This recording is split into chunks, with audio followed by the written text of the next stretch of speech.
Hello folks, old Buster coming to you again with another story. You know, these stories may not be exactly in order, and I hope y'all kind of understand that, the way I wrote them. But again, if you'd write busterandtheboys@yahoo.com and get you all the information, and you can have them in writing, have all the videos, all the pictures and research went into it. Name of this old story is Day of Reckoning. Now, Buster was on one knee still a-fighting whilst all the other boys was down. When they come hard. Just when Buster thought his and goose was cooked, there was thunder in the air. A Black Hawk gunship opened fire on the mercenaries with Gatling guns. The first wave of mercenaries fell like wheat to a scythe. Then they began to stack up like cordwood, making a berm higher and harder to get over. "Hold the line! We're here!" shouted Dalton. Dalton, Devane, Bo, Alfred, and Horace was above them and firing automatic weapons and throwing grenades so the mercenaries couldn't get to the boys. Of course, them mercs was trying everything to kill the boys, but after the first onslaught of the charge, help come in all sorts of ways. Ground forces from the Presidential Corps used flamethrowers to root out the killers hunkered down to where they couldn't be got to. Folks started pouring into the area using every kind of gun and whatever else they could fight with. Now, some of the mercenaries hid out under the Dade, piled up at the rim of the foxhole where the boys was, and just was waiting for the chance to do them in. Now, Dalton and Devane was the first to get to the boys, whilst Bo, Alfred, and Horace kept the mercs off of them. Well, after Dalton and Devane rappelled off of the top of the mountain, them sneaky killers raised up and come at them. Must have been 5 or 6 of them. There was just... Well, this was just what old Dalton and Devane was waiting for. Bo and Alfred covered Dalton and Devane, whilst Horace picked off any other mercs trying to get in on the fight with a sniper rifle. Come to find out, it was Buster's Remington 308 he was a-using. Now, Dalton was fast and took out the first feller in 2 licks. Devane, on the other hand, took his time with his 2 mercs and worked them over real slow. He give them a dose of pain and agony where they wished they was dead, and they soon was. Well, Dalton grabbed his mercenary and turned him towards the boys and let him have his last look at anything before he killed him, with every bone in his body broke to just to nothing. Medical help was there in a squinted, as soon as they could get into where the boys was at. Immediate emergency care was given to the boys, such as IVs and blood and whatnot. Helicopters was everywhere, and one of them got Buster and Walter and took them to the hospital. There was dead and wounded everywhere. Mass confusion didn't help none neither. The menfolk got all the family they could, rounded them up, got them to the distillery in the secret room. Alfred and Horace stood guard over them whilst Mr. Holmes was directing operations. "Thank goodness Aunt Judith was okay," exclaimed Elizabeth Jane to Mr. Holmes, whilst the medic was bandaging her head and arms. He told her to get on down to the room in the distillery as soon as she was patched up and to wait there till he come. "Tell them others the same if you see any along the way." Well, Record Leonard and Thomasina, along with Bill and Paul and their wives, was thinking the world was about to come to an end when the explosion blew most of the mansion away. They was all out back near the rose garden gathering rose petals for the wedding ceremony when it happened. Men with guns come out of nowhere and was threatening them and telling them to get on the ground and whatnot. Now, one hulking brute started to make improper advances towards Thomasina when a whisper of feathers in the wind took him down with an arrow in his back. Meteorado, Black Kettle, and his band of dog soldiers come in to their rescue. It was a quick but deadly fight for the mercenaries. Of the 20 or so killers, not one was left alive. The leader was hung up in a tree, scalped, and enough arrows in him to make a body think he was a pincushion. Now, Julian come on to Leonard and Thomasina and smiled, and they know this was the Injun way not to fear what you cannot change. They would be okay, and the attack, like the first one in the lady, was not going to run their lives worrying about dying. Julian told Bill and Paul and their wives to follow him and Leonard and Thomasina back towards the creek. Julian showed them where the entrance was to the secret room under the distillery and told them to go in there and stay there till help come. Well, Julian looked at Bill and Paul and their wives and said to listen to Leonard and Thomasina. They will lead y'all through your fears and doubts. You know, they was all in a quizzical time here. All this shooting and killing and whatnot. In the days to come, Leonard and Thomasina done just that. Not only with the grown-ups, but with Paul's little 3-year-old. They explained that the worst thing they could do was become a recluse and be afraid to live life. Being wary and cautious was a prudent and smart thing to do, but don't let anyone stop you from living a normal life. Don't think them mercenaries weren't good, they was. Heinrich Meyer and Anton Rothschild had folks, and they weren't about to forget what happened to their young'uns or what all had been happening of late with all the recent attacks, let alone tearing down their empire. They was mattering a wet hen and wanted revenge and retribution. But folks, these were bad, bad people. Bad people. They took their time and planned this devastating, catastrophic carnage to teach those that would oppose them a lesson. You just can't understand that there's folks like that in this world today. They want control and power, and they want everything you got.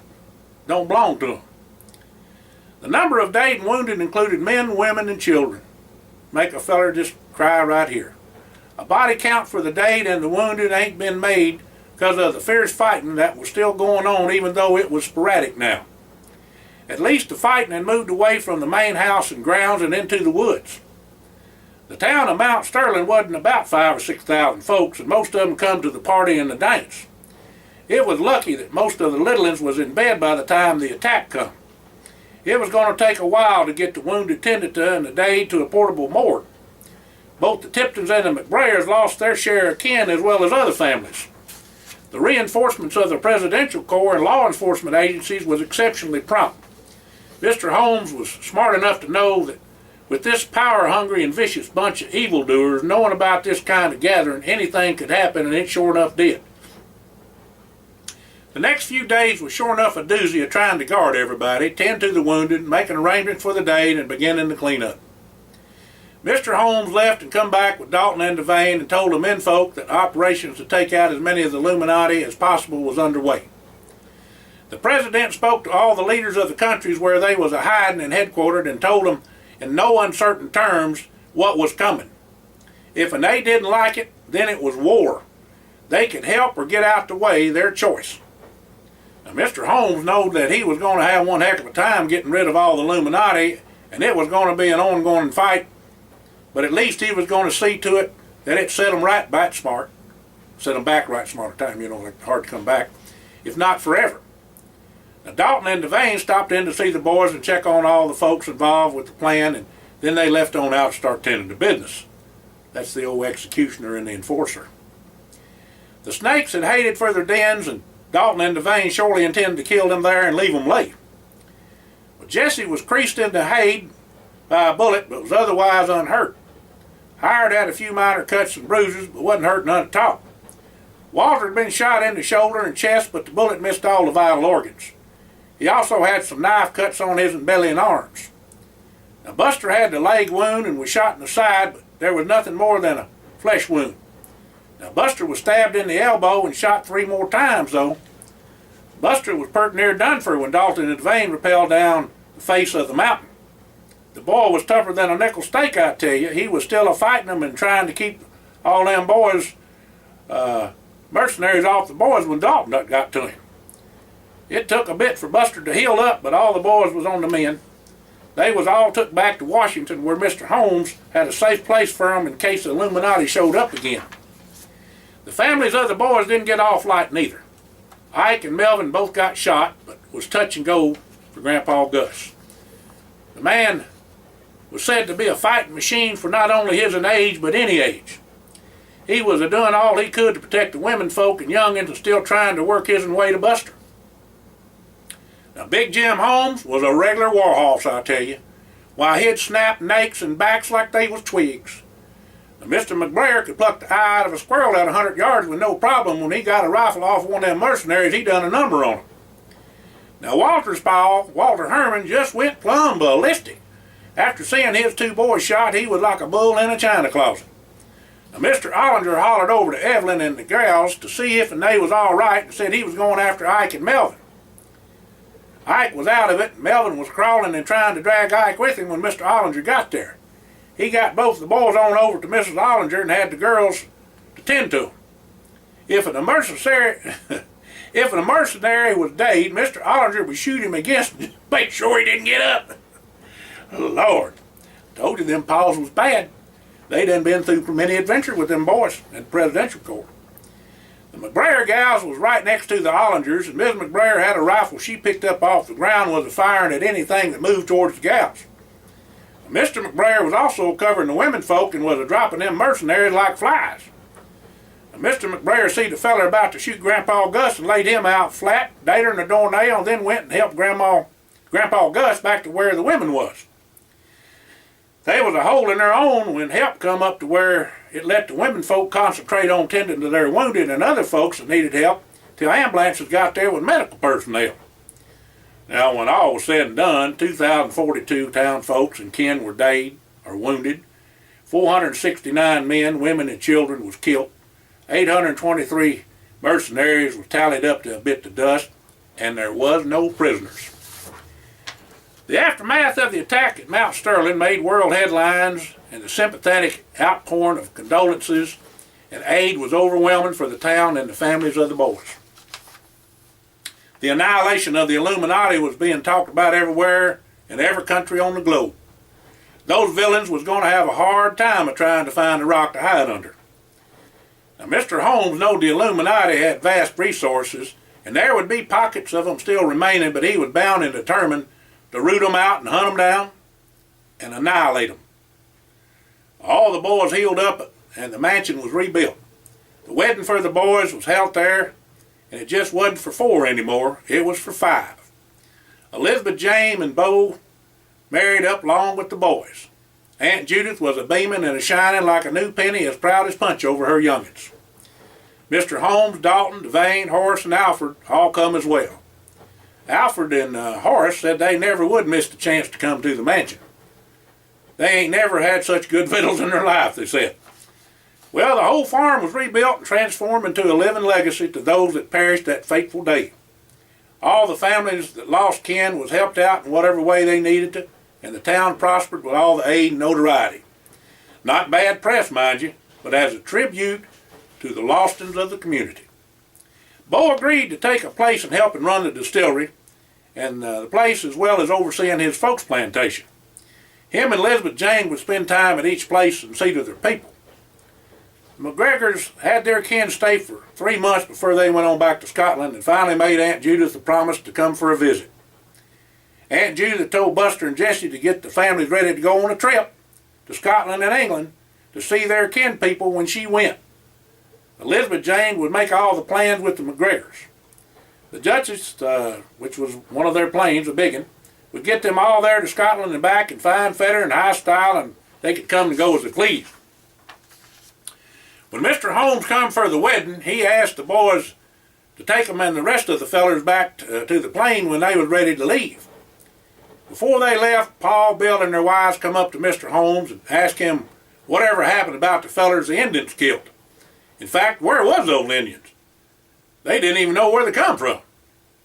Well, Mr. Holmes replied, some questions just can't be answered. Listen to Leonard and Thomasina for direction. That's the same thing that feller Julian said, commented Bill as they turned and went back to the reception. When they got to the airport, the boys seed his plane and remarked that they was going to have to replace the lady as soon as possible. Mr. Holmes told them that wasn't necessary. It had already been done with a few new modifications. There was a brand new Falcon 50EX with all manner of upgrades and a few added tricks too. It even had a big old turlet for Buster. Mr. Holmes figured the boys needed something that could handle any kind of emergency or trouble that come a-hunting them, so he had the plane fixed up from some friends of his'n. This here is your wedding present, boys. There ain't another like her. Hope y'all enjoy her. Well, all the boys thanked Mr. Holmes for his kindness and said they'd be talking soon. Since all the boys could fly now, they could all take turns at the controls.